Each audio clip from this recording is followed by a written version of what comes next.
In this video, we're going to talk about Errol Spence and Yordenis Ugas fight set for April. So let's get into it.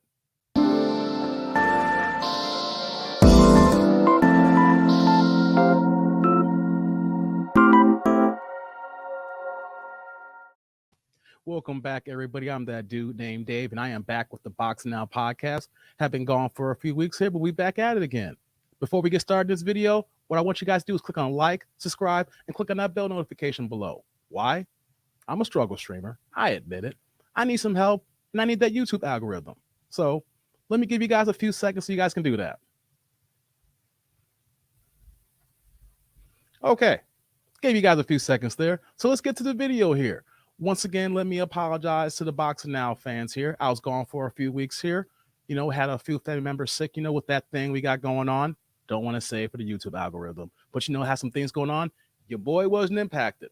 Still here, still being safe here. And on top of that, too, I need to do a little bit of set design here, so you can see that I got a little bit of a soft color here so you guys can actually watch the show in fully here. So did a few things here, so we should be back rolling here. So for today's video, what are we talking about? We're talking about Errol Spence and Yordenis Ugas. The fight is set, people. So we're looking at late April of this year in Dallas, AT&T Stadium. Errol Spence, as we know, is the IBF and WBC welterweight champion at 27-0, 21 KOs. And he's coming off his recent win against Danny Garcia. Now he is fighting Yordenis Ugas, who is the WBA champion at 27-4 with 12 KOs. He's coming off his biggest win of his career, beating the future Hall of Famer Manny Pacquiao, who was also a former 8th division champion who's in retirement. So now we are having a major unification bout. We got the WBA, IBF, and WBC titles on the line. And we know that there's one title left that is not spoken for an undisputed shot. And what is that? Terrence Crawford owns the WBO belt. We'll talk about him in a second here. But let's talk about Ugas and Spence.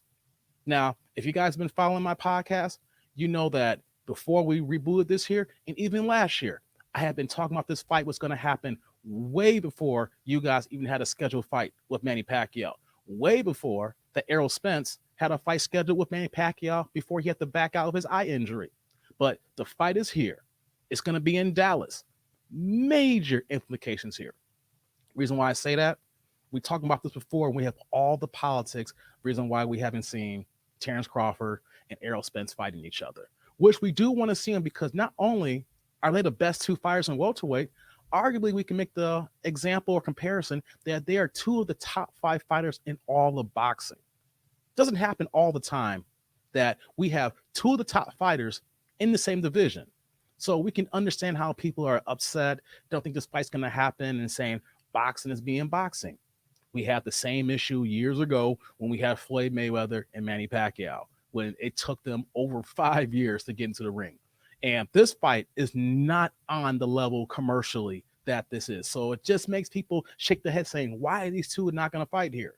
But let's look at what the Spence fight here does for him in the negotiating, which I know people do not want to hear that. Oh, no, the business. But the business is part of boxing, people.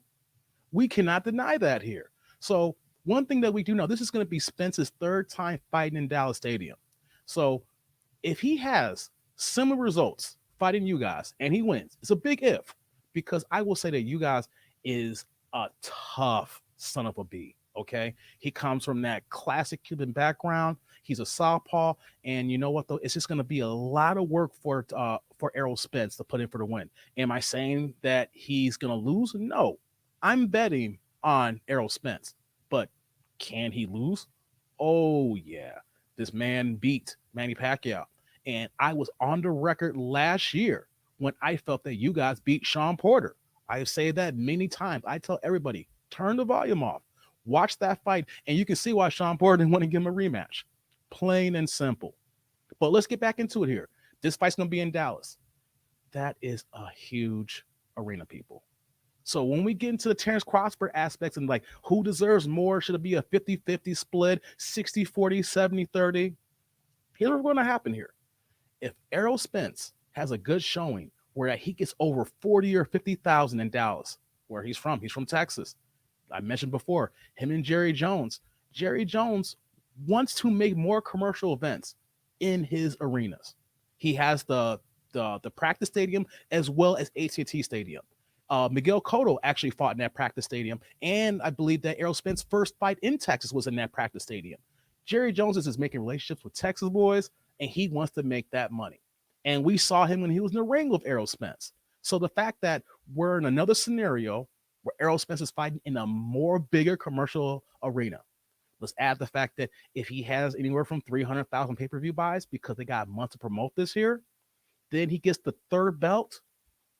It's going to make it real hard for Terrence Crawford to say, I won 50-50.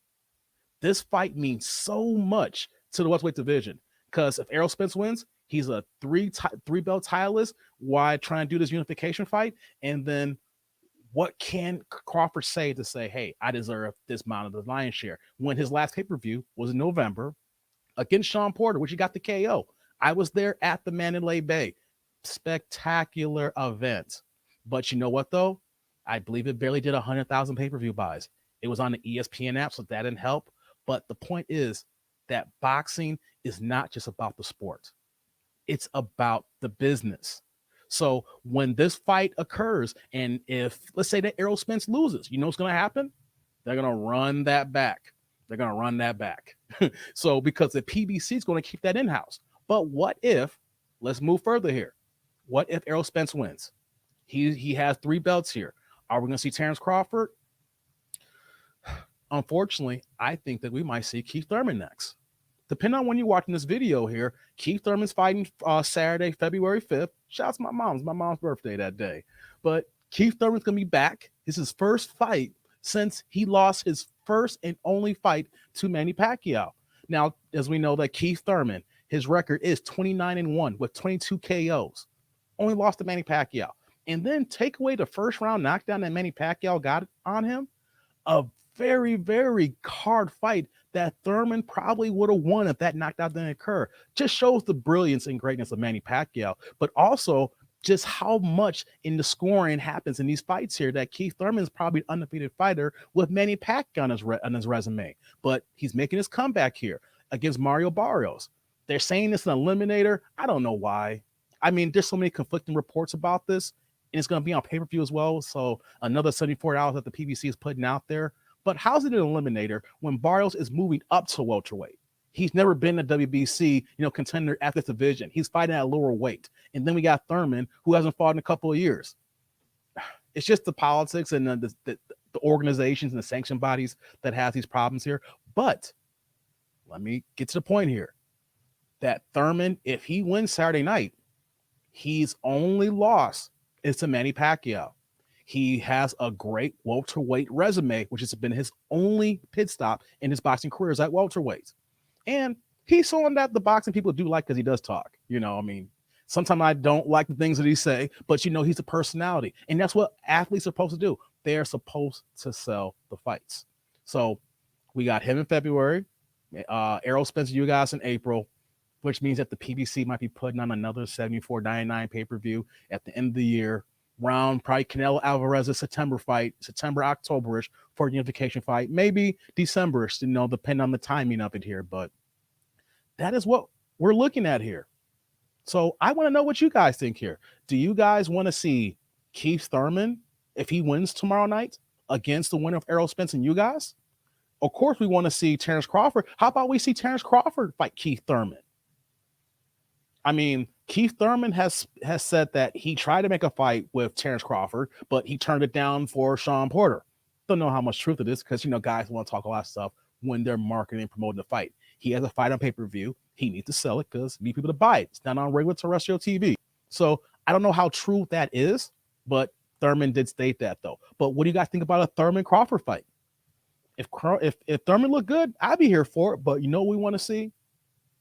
We want to see Thurman not against Spence. We want to see Crawford and Crawford against Spence. I apologize there. So let's see what happens this weekend. We're going to see what happens in April. Big fight for Errol Spence Ugas in Dallas Stadium. That's also going to be pay-per-view as well. This is going to be on Fox pay-per-view. So one thing about the PBC, They are rolling out these things left and right every month now. So if you can't afford it, I understand that. We'll be reporting on there. But I'm going to end the video here. I want to hear what you guys think, of Errol Spence going to be fighting in Texas. Will we see Crawford? Thurman's in the mix here, The PBC has the welterweight division on lock. But I'm that dude named Dave, and I'm signing off here for that Boxing Now podcast.